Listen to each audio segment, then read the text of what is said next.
Welcome back, everybody. Another beautiful day that we have on Earth, and another frustrating day for God. um, I think he's asking him to leave. That's just from what the title says. I don't know what's actually in it yet. We're gonna read. But the title is The Command to Leave Sinai. And this was after Moses comes down off the mountain after 40 days to come back to find Aaron had fashioned a golden calf out of all the gold that they had left. Right? And they just used all that gold. And I had brought up the idea previously of them getting rid of the gold so they could stop the idolatrizing. And that was God's plan in using all that. And maybe that's why the people had to use their earrings, their own personal jewelry to make that. They had to use the rest of it because the rest of the gold was used up in the altar, and God understood that. But I thought that was a funny thought. So, 33, chapter 33. Then the Lord said to Moses, "Depart and go up from here, you and the people whom you have brought out of the land of Egypt, to the land of which I swore to Abraham, Isaac, and Jacob, saying, to your descendants I will give it. And I will send my angels before you, and I will drive out the Canaanite, and the Amorite, and the Hittite, and the Perizzite, and the Hivite, and the Jebusite. Go up to a land flowing with milk and honey, for I will not go up in your midst, lest I consume you on the way, for you are a stiff-necked people."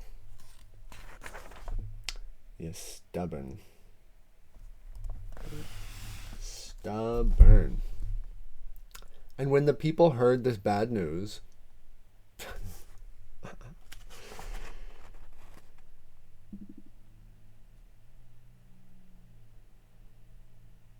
he says it nice, but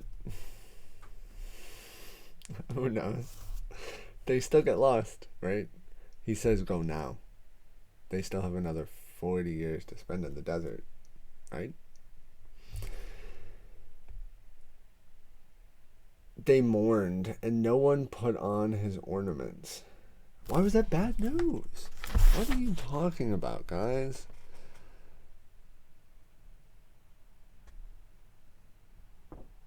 He's literally telling you get to go to your land. And what, you're just acting up because he said something? Get your butts in gear. Or we're going to have a bigger problem on our hands, guys. Are we for reals? My goodness. This bad news. It's ridiculous. Get out of here.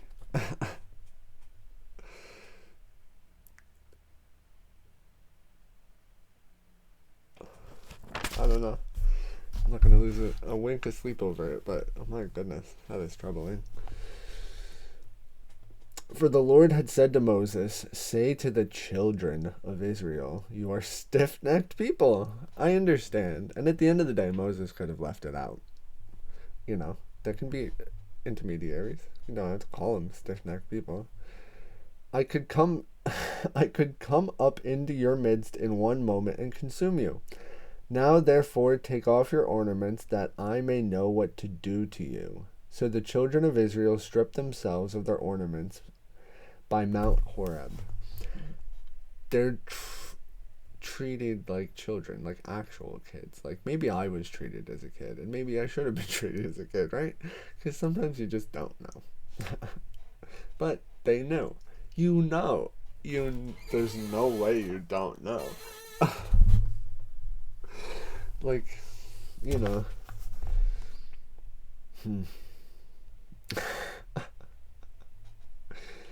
Okay, so God said, get all of it off. I'm gonna have to figure out what to do with you guys. Moses took his tent and pitched it outside the camp, far from the camp, and called it the tabernacle of meeting. And it came to pass that everyone who sought the Lord went out to the tabernacle of meeting, which was outside the camp. So it was, whenever Moses went out of the tabernacle, that all the people rose, and each man stood at his tent door, and watched Moses until he had gone into the tabernacle. And it came to pass, when Moses entered the tabernacle, that the pillar of cloud descended and stood at the door of the tabernacle, and the Lord talked with Moses. So they still got to see him after that. Okay. All the people saw the pillar of cloud standing at the tabernacle door, and all the people rose and worshipped, each man in his tent door. So the Lord spoke to Moses face to face as a man speaks to his friend, and he would return to the camp. But his servant Joshua the son of Nun, a young man, did not depart from the tabernacle. Is he going to die? I think. Then Moses said to the Lord, "See, you say to me, bring up this people, but you have not let them know whom you will send with me. Yet you have said, I know you by name, and you have also found grace in my sight. Now therefore I pray that I have found grace in your sight. Show me now your way, that I may know you, and that I may find grace in your sight, and consider that this nation is your people." And he said, "My presence will go with you, and I will give you rest."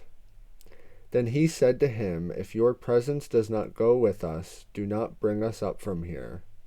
For now then will it be known that your people and I have found grace in your sight, except you go with us? So we shall separate, your people and I, from all the people who are upon the face of the earth." So the Lord said to Moses, "I will also do this thing that you have spoken, for you have found grace in my sight, and I know you by name." And he says, "Please show me your glory." Then he said, "I will make all my goodness pass before you, and I will proclaim the name of the Lord before you. I will be gracious to whom I will be gracious, and I will have compassion on whom I will have compassion." Don't be squabbling. But he said, "You cannot see my face, for no man shall see me and live." And the Lord said, "Here is the place by me, and you shall stand on the rock. And so it shall be, while the glory passes by, that I will put you in the cleft of the rock, and will cover you with my hand while I pass by. Then I will take away my hand, and you shall see my back, but my face shall not be seen." Because he said, "You gonna die." Maybe I was misinformed. So Moses, this is 11, right? Where I said, so Moses spoke to Moses, or the Lord spoke to Moses face to face, which is very nice. And he would return to the camp, but his servant Joshua, no, the young man, did not depart from the tabernacle. Oh, he just stayed there. He stayed outside. So he wasn't in the tent to see, but he was close enough, I guess, right? Standing guard outside to make sure that nobody came in. Probably better directed than Aaron was before Moses left.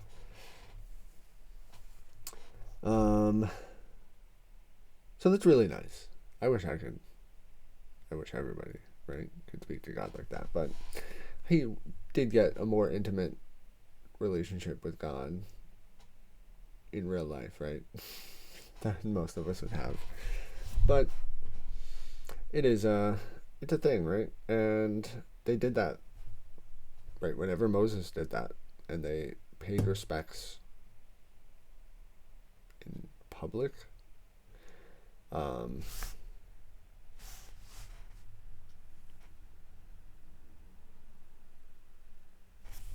I mean, I want to know. That's pretty downhill, right? So that was their first strike, maybe? Maybe that's their third strike. Alright. So 34. Moses makes some new tablets, which is good. So we lost the one that God had immediately, which is sad. And the Lord said to Moses, "Cut 2 tablets of stone like the first ones, and I will write on these tablets the words that were on the first tablets, which you broke." He's not wrong. So be ready in the morning, and come up in the morning to Mount Sinai, and present yourself to me there on the top of the mountain.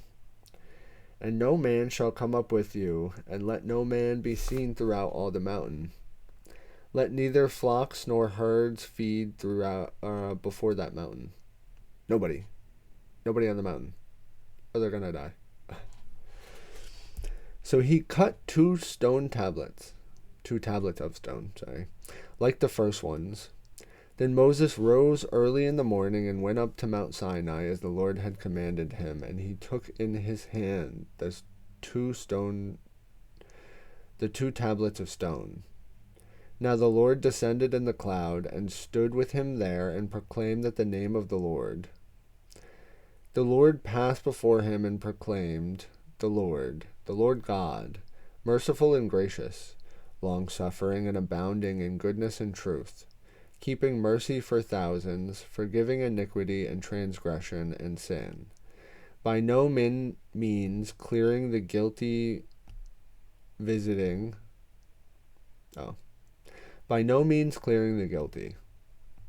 getting away scot-free, visiting the iniquity of the fathers upon the children and the children's children to the third and fourth generation. Wow.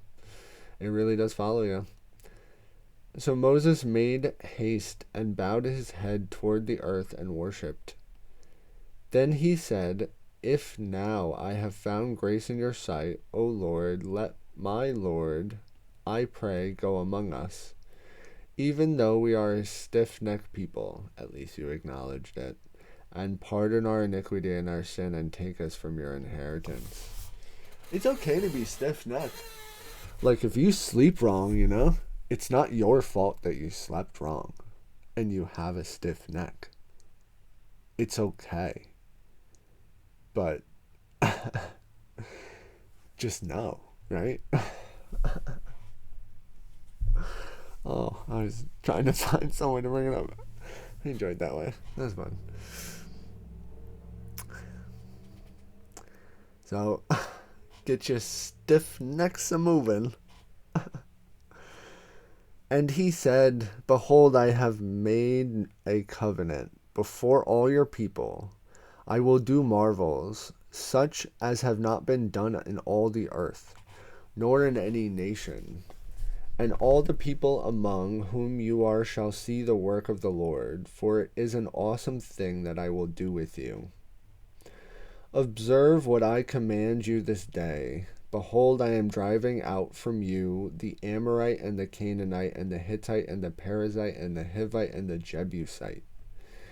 Take heed to yourself, lest you make a covenant with the inhabitants of the land where you are going, lest it be a snare in your midst.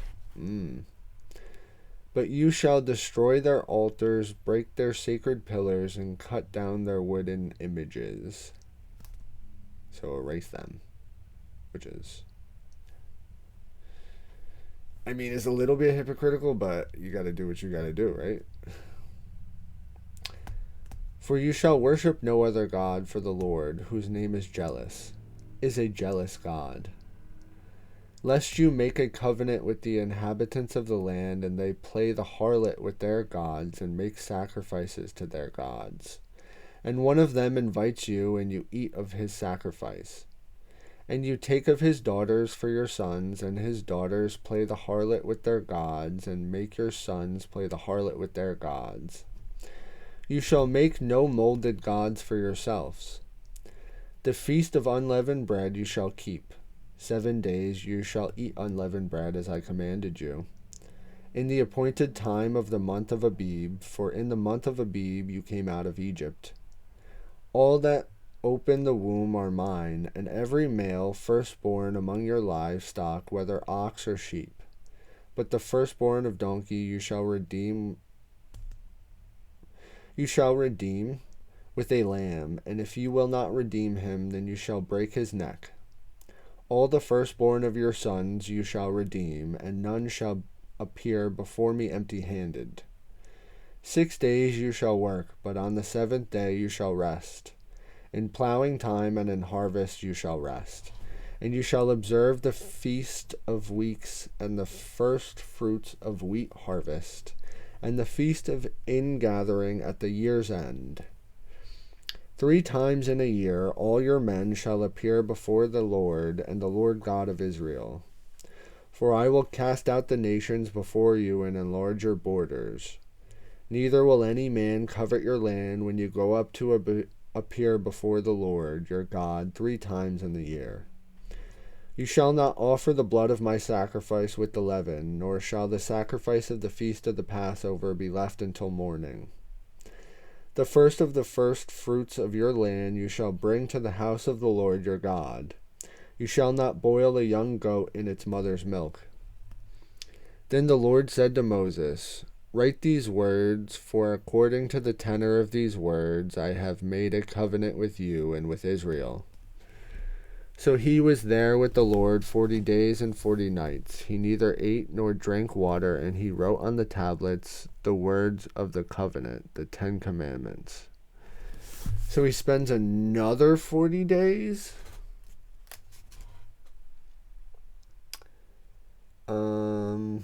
Checking. Does he do, how many days does he spend up there, right?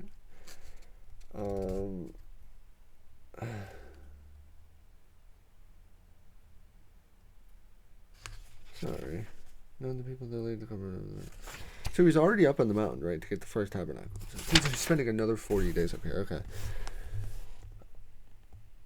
Now it was so when Moses came down from Mount Sinai. What do you think this man is going to find? You think he's going to break another set of tablets? Now it was so when Moses came down from the Mount Sinai, and the 2 tablets of testimony were in Moses' hand when he came down from the mountain, that Moses did not know that the skin of his face shone like he was talking. Wow. He did not know that the skin of his face shone while he talked with him. So, when he was talking with God, his face started to light up. And some people will say that to you, right? That your face lights up. Or you might see that in other people, their face lighting up when you say something to them, or you bring up something, or you talk about an idea. Maybe that's it. Maybe that has something to do with it. Then Moses called to them. 30. So when Aaron and all the children of Israel saw Moses, behold, the skin of his face shone, and they were afraid to come near him. Then Moses called to them, and Aaron and all the rulers of the congregation returned to him, and Moses talked with them. Afterward all the children of Israel came near, and he gave them as commandments all that the Lord had spoken with him on Mount Sinai. And when Moses had finished speaking with them, he put a veil on his face. But whenever Moses went in before the Lord to speak with him, he would take the veil off until he came out. And he would come out and speak to the children of Israel whatever he had commanded. And whenever the children of Israel saw the face of Moses, that the skin of Moses' face shone, then Moses would put a veil on his face again until he went in to speak with him. And maybe as a constant reminder, like, wow, they listened this time.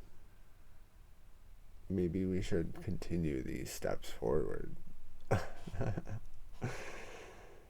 Wow. Okay, well, let's reminisce. Let's reformulate. Let's dissect maybe a little. Take a little bit of time to figure out what has transpired. So he goes back up on the mountain, which is cool. Where do we start then? So the command to leave, which I thought they were kind of getting kicked out, but which he might have been, right? God might have been just being nice, and he said, depart, go from here. I don't want to talk to you anymore, but I'm going to give you your land. But then they talk about the stiff-necked people thing. Is God bullying the Israelites? Maybe a little bit. But are they bullying him? Right.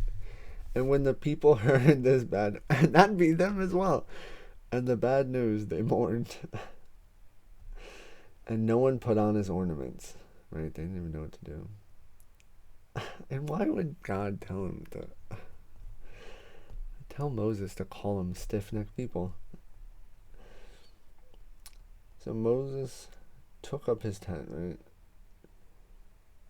And so he had to like separate himself to talk, to really like maybe make the people understand. And then like they've never done this before, and I know it's frustrating to deal with, but who knows? This was God's quest at one point. But they got new tablets, which is good. It's a shame that I wouldn't be able to see it. But at some point in history, somebody misplaced a lot of stuff. Misplaced a lot of knowledge that people just don't know. So we're going to live our best lives, and we're going to thank God for the opportunity to even have a covenant to be renewed, right? So like God broke the covenant of the first one, and then he had to rewrite it. And it's apparently a 40-day process to make a covenant with God, but that's good to know, Like if you're looking for change within yourself, or you're looking for something, 40 days, wow. That's okay. And that's, again, right, the time that Jesus spent in the desert facing the trials and tribulations, which Jewish people handled it much better the second time, which is good. Yeah,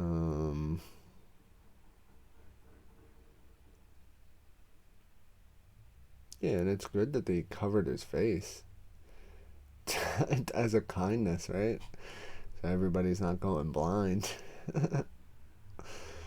So thank God for his wisdom, right? And not blinding his people in the process, because that would have just gave him another thing to complain about, right? Oh, praise God.